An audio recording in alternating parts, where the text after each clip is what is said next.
आज़ाद होने के बाद जब अपनी सिचुएशन थी 1950 के आसपास बात कर रहा हूँ मैं, 47 के बाद, उस टाइम पे चाइना की भी लगभग ऐसी सिचुएशन थी और शायद और ही गया गुजरा था।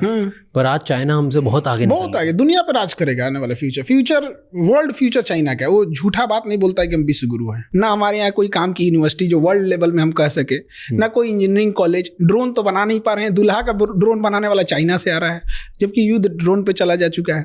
तो हम लोग फॉल्स ईगो में हम लोग नहीं जी रहे, हम लोग जी रहे हैं। चाइना ऐसा नहीं करता है। आगे निकल क्यों गया चाइना? एक होता है रियलिस्टिक सोच, एक होता है आपका आइडियोलॉजिकल, काश ऐसा होता, दुनिया ऐसी होती। तो हम लोग उसमें जी रहे हैं। और चाइना रियलिस्टिक है, भाई सड़क बनेगी बनेगी, काम खत्म। अब हम लोग को क्या है कि इंग्लिश थोपिए। इंग्लिश थोपने के चक्कर में 70% स्टूडेंट की जो नॉलेज है, जो वर्क फोर्स है, जो उसका टाइमिंग, वो इंग्लिश में चला गया। यूपी बिहार झारखंड के बच्चे जो एक मेजर पॉपुलेशन को होल्ड करते हैं, हरियाणा से लेके आप उस नॉर्थ बेल्ट को ही पूरा पकड़ लीजिए, इतने लेबोरियस बच्चे हैं। बट क्या प्रॉब्लम क्या है कि उनके पास पैसे की प्रॉब्लम्स है। पैसे की प्रॉब्लम होने की वजह से अच्छे स्कूल नहीं है, और अच्छे स्कूल ना होने की वजह से उनका इंग्लिश पे कमांड अच्छा नहीं है। अब वो अपने आप को लो फील कर रहे हैं बिना मतलब का। हम भी इंग्लिश मीडियम में मेरे घर वाले पढ़ाएं, 12-13 साल इंग्लिश मीडियम में पढ़ाएं। हम एक ही चीज़ सीखे, मे आई गो टू ड्रिंक वाटर। उसके बाद कुछ बुझाया ही नहीं हमको। 1970 के आसपास में चाइना में माओ जेडोंग आए थे। उन्होंने कहा कि बाढ़ में जाए तुम्हारा अंग्रेजी, मंडारिन भाषा बोलो, उसी में सीखेंगे। आज आप देखिए, वहाँ का प्राइम मिनिस्टर को भी इंग्लिश उतना अच्छा से नहीं आता है, प्रेसिडेंट को भी नहीं आता है। तो क्या दिक्कत है? क्या बराक ओबामा को हिंदी आती है? नहीं। तो मोदी को इंग्लिश नहीं आएगी तो क्या दिक्कत है? आप बोलिए तो एक ट्रांसलेटर रख लिया जाएगा आपको, जहां जरूरत पड़ेगी उसकी।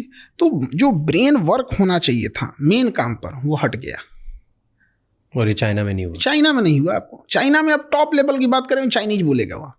उसने टेक्नोलॉजी लगा ली, रियल टाइम कन्वर्टर लगा दिया आपको, वो तुरंत आप कान में लगाए रहिए, आप बोलिएगा तुरंत कन्वर्ट करके बता देगा। टेक्नोलॉजी है कि नहीं वहाँ पे? तो एक चाइना में ये। दूसरा, चाइना में एक चीज़ हम देखें कि जो फैक्ट्रीज वगैरह है, उसके अंदर जो वर्किंग हो रही है वो फीमेल देख रही है ज़्यादातर फैक्ट्रीज में। फीमेल जब फैक्ट्रीज से सामान प्रोडक्ट बन के बाहर आ रहा है, तो उसकी मार्केटिंग, उसका सेल, उसका बाहर एक्सपोर्ट, उसकी ये चीज़ें वो मेल संभाल रहे हैं। मतलब मेल फीमेल दोनों है। अगर एक इंडोर संभाल रहा है तो एक आउटडोर संभाल रहा है। वो उनका अपना म्यूचुअल है, क्या देख रहे हैं, कौन क्या कर रहा है। हमारे यहाँ फीमेल को अजीब करके रख दिया, उनको मतलब घर के अंदर रख दिया। हमने कहाँ फीमेल को जिम्मेदारी दी हॉस्पिटल में? आज देखिए, फीमेल डॉक्टर, फीमेल नर्स पे पूरा मेडिकल इंडस्ट्री टिका हुआ है। उनको मौका दिए, उन्होंने करके दिखाया। एविएशन दिए हम लोग ने फीमेल को। आज पायलट हो गए, एयर होस्टेस हो गए, फीमेल हमने दिया, उन्हें करके दिखाई वहाँ पे। हमने उन्हें जिम्मेदारी ही नहीं देते। इंडिया में क्या है ना कि पैसे कमाने की जिम्मेदारी थोप दिया पुरुष के ऊपर। इससे बहुत अजीब गया कि बच्चा बाहर जाके कमा रहा है, बस इससे मतलब है कैसे कमा रहा है, मर रहा है, जी रहा है, सेफ्टी है कि नहीं है, रहने लायक है कि नहीं। मुंबई में देखिए, घर वालों को पता नहीं होगा कि यहाँ पे कोई कैसे कमा रहा होगा। आप बीच पे जाके देखिए, कोई छोटी मोटी दुकानें लगा के बेच रहा है, रात भर बेचारा कुछ कस्टमर आ जाए यहाँ पे। घर वालों को क्या चिंता है, पुरुष है, बेटा है, कमा के लाएगा यहाँ पर। और घर की इज्जत की जिम्मेदारी औरतों को दे दिया।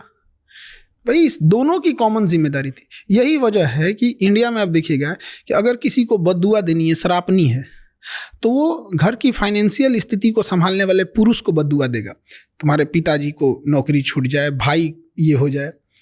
और अगर उसको इज्जत डाउन करनी यानी गाली देना है, तो किसी पुरुष को गाली नहीं देगा, और महिला को देगा। हम लोग महिला सशक्तिकरण की बात करते हैं, और शर्म आनी चाहिए, दो पुरुषों की लड़ाई में भी गालियां एक औरत ही सुन रही है। वो कहाँ से सशक्तिकरण हो? जिस लड़ाई में वो है भी नहीं, उसमें भी उसको गाली दे रहा है सब। तो चाइना में ये सब नहीं है। थैंक यू सो मच ये क्लिप एंड तक देखने के लिए। अगर आपको और भी ऐसी क्लिप्स देखनी है तो राज शमानी क्लिप्स चैनल को सब्सक्राइब कर लीजिए।